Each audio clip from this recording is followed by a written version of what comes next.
3 हफ्ते बीत चुके थे, लेकिन आरव का आखिरी टेप रिकॉर्डर वाला मैसेज कुलदीप सिंह के दिमाग में अभी भी गूंज रहा था।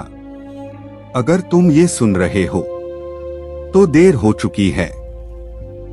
अगली घंटी तुम्हारे लिए बजेगी। कुलदीप ने वो टेप बार बार सुना था। आरव उसका न सिर्फ जूनियर साथी था, बल्कि छोटा भाई जैसा। उसकी गायब होने की खबर सुनकर वो रुक नहीं सका। दिसंबर का आखिरी सप्ताह, जब देवगढ़ बर्फ की चादर ओढ़ चुका था, सर्द हवाएं चाकू की तरह काट रही थीं। कुलदीप उसी बस से उतरा जिससे आरव उतरा था। बस ड्राइवर ने उसे देखा तो चेहरा सफेद पड़ गया। तुम उसी के दोस्त लगते हो। लौट जाओ बेटा। वो जो वहां गया वो कभी वापस नहीं आया। लेकिन कुलदीप चुपचाप पहाड़ी की तरफ बढ़ गया। बर्फ उसके जूतों में घुस रही थी। कोहरा इतना घना था कि लग रहा था जैसे दुनिया का आखिरी इंसान वो खुद है।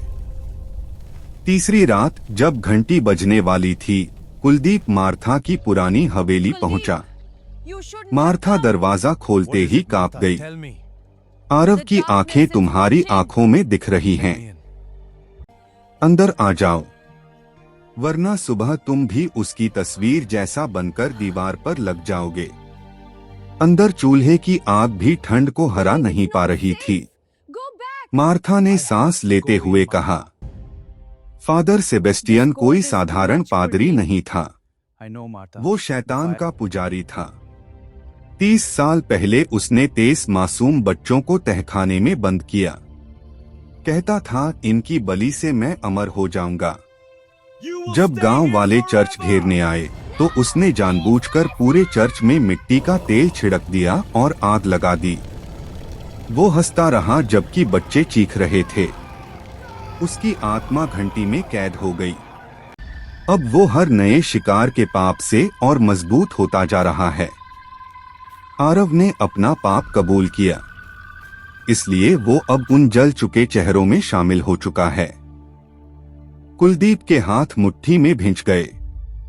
मैं उसे वापस लाऊंगा या फिर उसकी आत्मा को मुक्ति दिलाऊंगा। बर्फ गिर रही थी। ठीक 3 बज के 13 मिनट पर घंटी बजी। इस बार आवाज पहले से कहीं भयानक थी, जैसे सैकड़ों गले कटे बच्चों की चीख घंटी में मिल गई हो। कुलदीप ने मार्था से ली हुई पुरानी क्रॉस, काली बाइबिल और आरव की पुरानी घड़ी साथ रख ली थी। जैसे ही वो चर्च के अंदर घुसा, ठंड और बढ़ गई। उसके होंठ नीले पड़ गए। दरवाजा बंद होते ही फुसफुसाहटें शुरू हो गईं।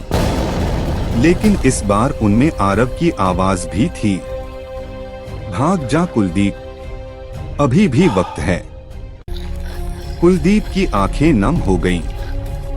वो सीढ़ियां चढ़ने लगा। हर सीढ़ी पर खून जमा हुआ था जो अभी भी गर्म लग रहा था। पीछे आत्माओं की भीड़ थी, जले हुए चेहरे, लटकती चमड़ी, कीड़े रेंगते हुए। उनके बीच आरव भी खड़ा था। उसकी काली आंखें कुलदीप को घूर रही थीं, लेकिन होठों पर दर्द भरी मुस्कान थी। घंटाघर में फादर सेबेस्टियन खड़ा था। उसका शरीर और सड़ चुका था। एक हाथ पूरी तरह हड्डी बन चुका था। दूसरी आंख काली हो गई थी। देखो, आरव का छोटा भाई आ गया। फादर की हंसी से पूरा टावर हिल उठा। तुम्हें भी अपनी कहानी सुनानी है।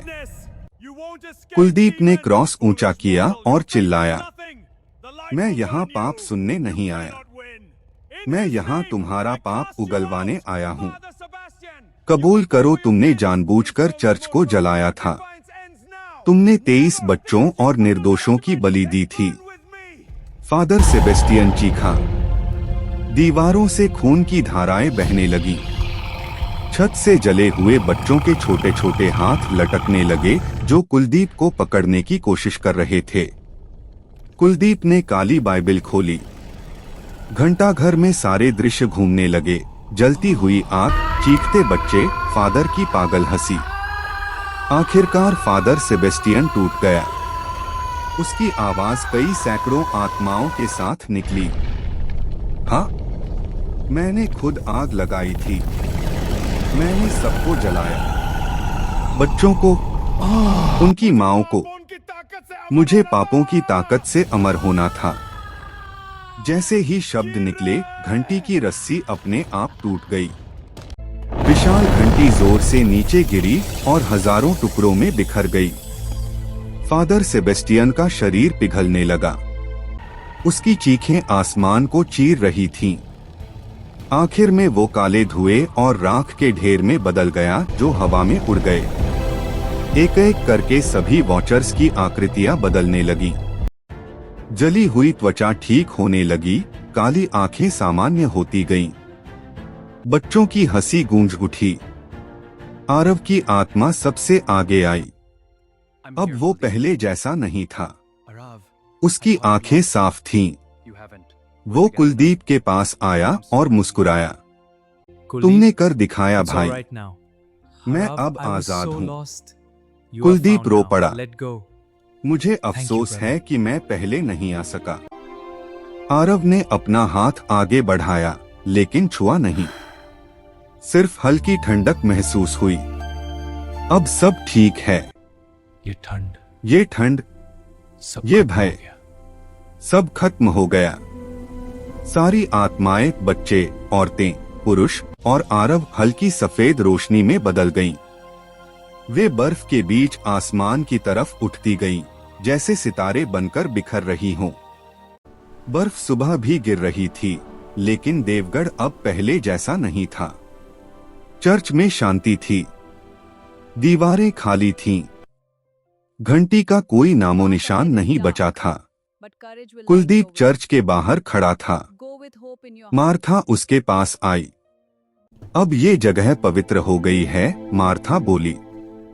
कुलदीप ने चर्च के तहखाने में उतरने का फैसला किया। अंधेरे, नम और सड़ती हुई हवा वाले तहखाने में लोगों की जल चुकी अस्थियां बिखरी पड़ी थीं। उनके साथ कुछ औरतों की चूड़ियां और छोटे छोटे खिलौने भी थे। कुलदीप की आंखों से आंसू गिर रहे थे। उसने सभी लोगों की अस्थियों को एक पवित्र कपड़े में समेट लिया। दोपहर होते होते वह देवगढ़ से निकल पड़ा। 2 दिन की कठिन यात्रा के बाद वह हरिद्वार पहुंचा। गंगा किनारे खड़े होकर कुलदीप ने धीरे धीरे सभी अस्थियों को मां गंगा में विसर्जित किया।